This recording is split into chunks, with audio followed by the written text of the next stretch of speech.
Hello guys! Welcome back sa akin channel. Para sa araw na to, ang ituturo ko sa inyo ngayon ay ang kantang The Reason by Hoobastank. Pero bago tayo mag-start, kung hindi ka pa nakakapag-subscribe sa akin channel, please subscribe.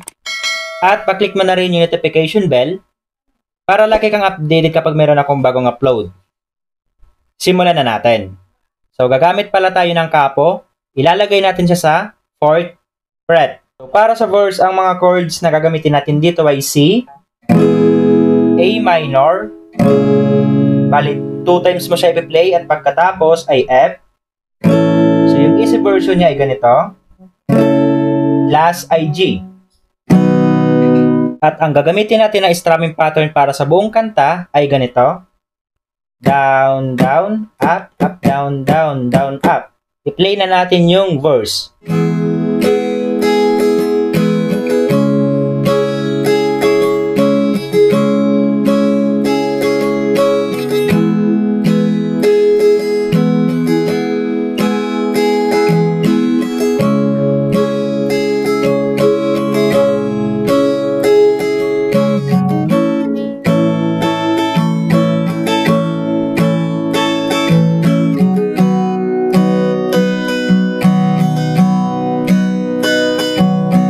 Proceed na tayo ng chorus. So yung mga chords na gagamitin natin para sa chorus ay C, A minor, F, at G.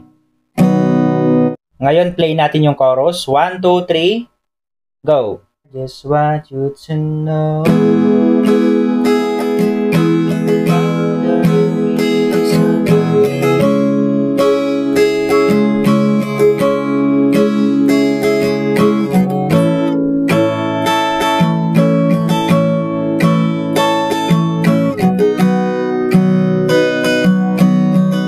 Ngayon, proceed na tayo ng bridge. So, yung chords natin dito ay B flat.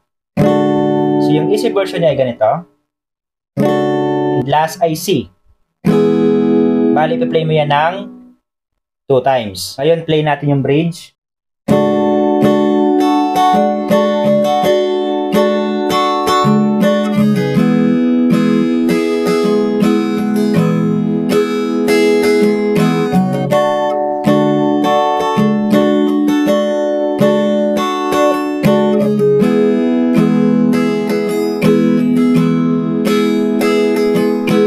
Proceed ka na ng last chorus. So, para sa last chorus, yung mga chords na gagamitin natin dito ay pareho lang sa unang chorus na tinugtog natin. Pero dito, ipi-play mo na siya ng 2 times at may nadagdag siya na isang chord. Ito ay C.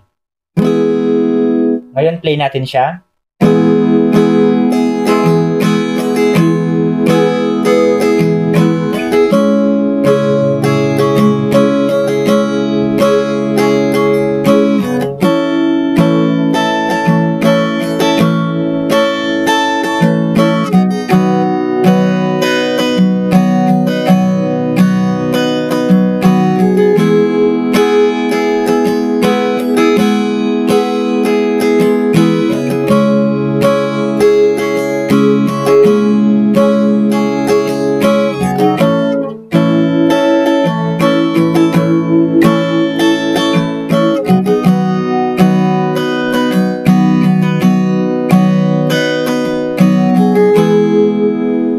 So, ganun lang tugtugin ang kantang The Reason. Kaya kung nagustuhan mo, please like and share this video. Maraming salamat po sa panonood and enjoy!